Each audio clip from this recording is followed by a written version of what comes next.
diving with the Bluesy, with the seals, so let's go in and see what they got.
Right, welcome back guys to the channel.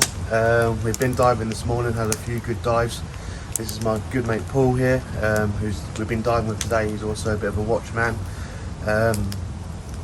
So I brought some watches along for Paul to have a look, and Paul's recently bought his Omega. So yeah, Paul, you know, what made you buy the Omega, and tell us a bit more about it and why you brought it and why you decided that one over something else. Yeah, definitely. I've got the Omega Seamaster Professional 300. I saw it actually, well, 3 years ago when I first saw it. I was going on holiday. I was at Heathrow Airport. Yeah. And I saw it in the jewellers there in the duty free. And you know when a watch just pops out at you and you think, I want that watch. I think it's the wave pattern on the ceramic dial that just did it for me. And with the exhibition case as well, it just blew my mind basically. Yes, I was in the airport at Heathrow. Let's get a bit of continuity instead of a couple in the end then. Yeah, I was good. Sorry. When I first saw it about 3 years ago. I was at Heathrow Airport. I was on my way to holiday, and I went past the duty-free jewellers, and it just popped out of the window to me. Just saw it, and it just looked amazing. It's that the wave pattern ceramic dial on there. I just fell in love with it straight away. Tried it on, and I wanted it. But decided to hold on a little bit, see what, you know, it's a lot of money basically. It's just kept looking at them, researched them on the internet. Yeah. Every time I went past a jeweller, I saw one. I tried it on, and I wanted it more and more. And it was about 4 weeks ago now. It was in August. I finally pulled the trigger. And I thought, I'm going to go buy it. So I went to the local jewellers in Huddersfield. I just picked it up and absolutely loved that watch. That was that. That was that, yeah. No, it is a beautiful piece. Like, I like the dial is nice. Yeah. And like you said, it's I'll see if I can see the case, but the case back is just as gorgeous. Yeah, it's quite nicely decorated as a movement as well. And I've got a couple more watches at home with the case back, but that's something else is that one. Yeah, it's got some real good craftsmanship in there. Yeah, really, really nice is that one. So there's a few different colours of it. I got the blue. Now there's a black, which I equally like, but I wasn't sure. You know, I was really narrowing on the black or blue. Wasn't sure which to go for first, and I think the blue did it for me in the end. There's a white dial one, and I like it. Not quite as much as that, but I still like that. And there's a grey dial one. Yeah, the grey dial. I think it's the blue that did it for me. What made you decide from, like, obviously I know the white dial's got like a different colour bezel, but did you ever consider the black? I did consider the black. In fact, I was changing my mind daily, switching between it. I had one day I'm going for the black, one day going for the blue, one day going for the black, and it was just killing me which one to get. And I finally just chose the blue, and I thought, you know, I do like the blue. And personal choice, of course. Some people prefer black, some people prefer blue, some like the white, but it was a difficult choice, that. But yeah, I'm glad I picked that one. It's beautiful. Unlike your Rolex, it's not getting wet, you know. I even that was pretty mad. I don't really know what I bought the Black Bay 58 Tudor boutique edition. Tell me your thoughts on that. Well, actually, I've got my name down on the Harrods. Not the 58, but the Heritage edition with the green bezel. But I like it. It's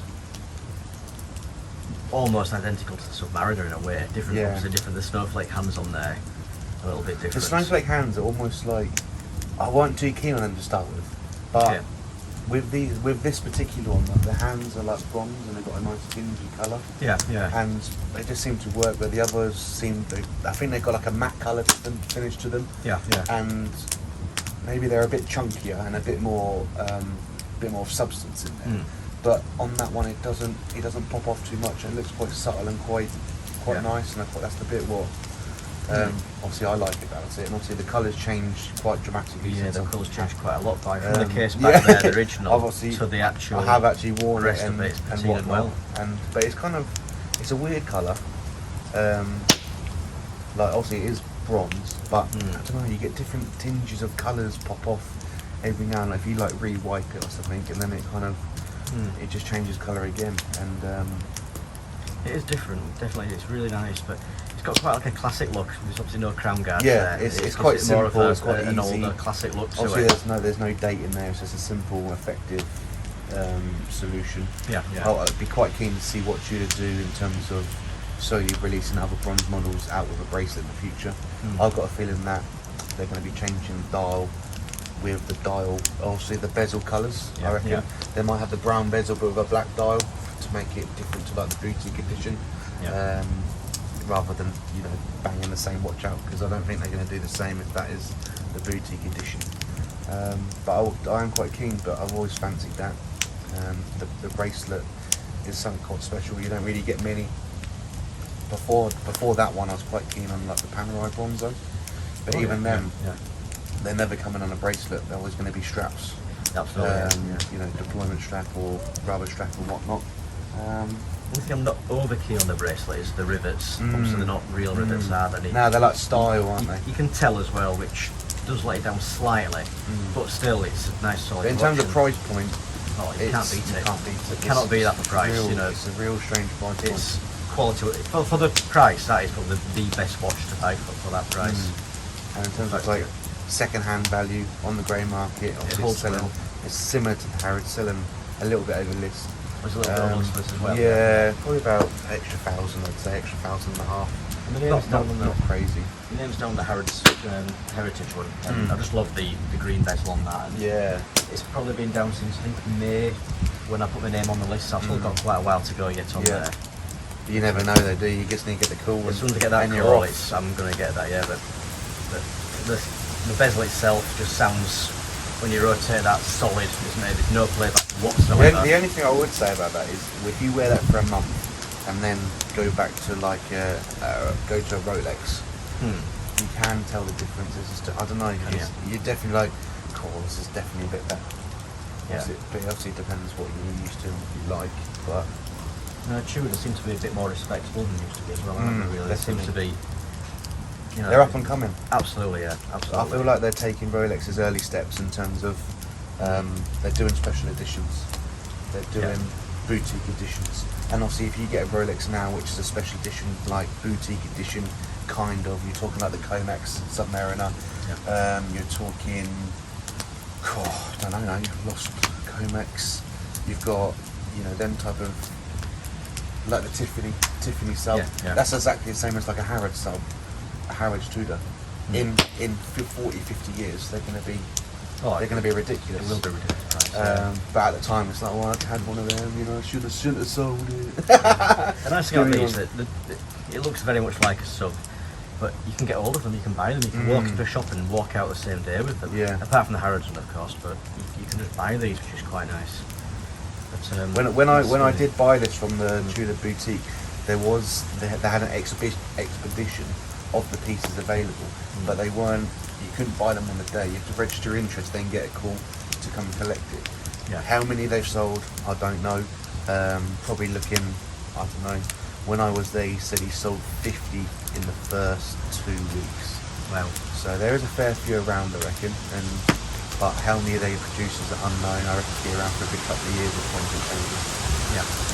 But Interesting watch. Who knows what can happen with that one? Oh yeah. I know this one in here is a personal favourite of yours. This is the no date. I have brought along the no date sub. This is the one I wanted. Cool. Like I said, I haven't seen it for a while, and after getting out, it is very, very nice. I do like it a lot. Yeah, my name is down on the list for one of those, but whether I get the call ever is, I'll never know. Obviously, I've fortunately been very lucky that I've had the opportunity to have bought one. But when you put that in your hands, what do you think compared to your Amiga? It's different, quite a lot different, but it's a nice simple dial, just black, which is nice. The bezel thing, that bezel just stands out. Pop off There's a little bit something more. about it, I don't know what it is about the bezel, but it looks amazing. Whether it's the black, I don't know, but it looks out of this world, really.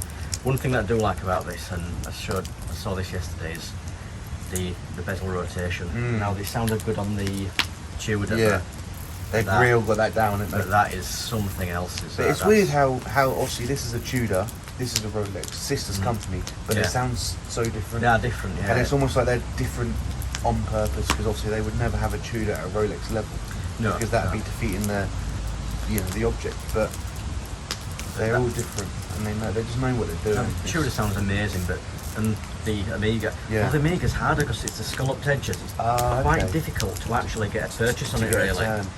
Solid, sounds great, but this Submariner, it's just so even easy and perfect. sitting here, the click. It's like music, isn't it?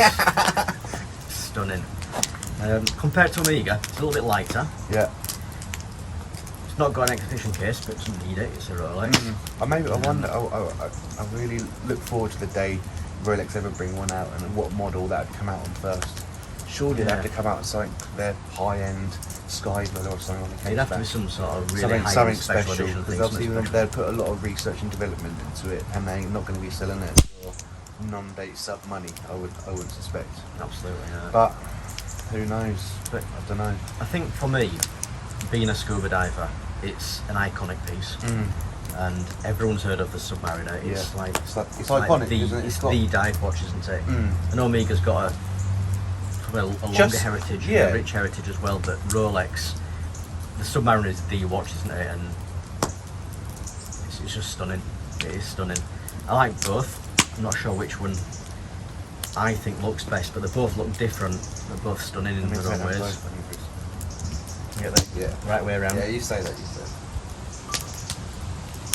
So that is, like I said, if you ever get the call for that, both of them together in your collection, you can really probably spot on. Oh, absolutely. Yeah. You've got two different colour variations. You've got two different, slightly different styles. Yeah. And just simple. And like, even for me, I've got a few watches in the collection. I'm just getting to the point now where simplistic is just as even more beautiful than. I don't know. Obviously, they all do different purposes, but if you've got a chrono, it's just more busy dial. It can be too busy, can't it, as well? sometimes the original, simple, non-date, just tell you the time, nothing too complicated, is almost just as sweet as anything else. And it seems to sit lower on the wrist than the Amiga. It seems more chunky than the Amiga. I think like the Amiga's got you got that bit on the case, haven't you, where it's like proud a bit, then you got obviously the crystal back. Yeah. But no, I absolutely love that watch. I prefer the no date because I'm not over keen on the bubble. And the Cyclops lens. I'm not over keen on it. I do, obviously, even a Rolex Submariner with a bubble, I think it looks amazing itself. You know, I absolutely love it. But I think that just looks nicer. I like bringing it back to simplicity. It's more simple the better sometimes, and that is perfect, isn't it? Really. And now, if obviously this is my newest piece of the collection. this is the one that you took in the water. It has been in the water today, and I'm quite thankfully there's not many scratches. But just a question for you, Paul, with this in hand, can you see the justification of the £5,000 price difference between these £5,000 difference. £5,000 difference. £5,000 difference. Wow. This is 6,450. This is 11,450. Okay. Like you said, with your previous, obviously I know on here you're primarily paying for materials because obviously the gold is expensive. the gold, of course. Yeah. But tell me your thoughts. Like you said in your previous video, a photo does not do that justice. No, not in at all. real life, it's out of this world. I'm not normally over keen on gold, yellow gold jewellery. Yeah. But this, it works. Yeah. It works with the blue, doesn't it? And like I was saying to you earlier, I've got the root beer as well. But Yeah. the rose just projects a different reflection compared to yellow gold. And I definitely prefer the reflection of yellow gold over the rose gold. yeah, this looks more expensive. There's something about it that's, I don't want to use the word blinging because it's a bit cheap I know what sounding, you mean. but it does look more expensive, does the blue wood. But just even like the cuts in the bezel there, like obviously the difference from stainless to the gold there, it's obviously different materials, obviously granted, but it just, even when you hear on the side angle, it's just different, isn't it? Yeah. It just completely pops off in a different way. It does look amazing, and like I said, I wouldn't normally go for gold, but it works. Yeah. It just works so well, and it does look more expensive. £5,000, it's a lot of money. Basically, I could buy another one of these. Yeah, I definitely. could buy both these two for that watch. But it's nice. It is beautiful, isn't it? And Prince Mad actually went diving with that today. I cannot believe it. She went diving with I it. actually thought he was having me on. I thought he was joking. And you got on the boat, and you're there in your dry suit with a £11,000 Rolex strapped to your wrist in the North Sea, With the seals. falling in backwards off a boat. God, what a day. And What a day. in fact, it looks mint. I cannot see a single scratch on that. Not that you abused it or anything, but No. it looks absolutely mint, does that? But no, £5,000's a lot of money, but it does look good.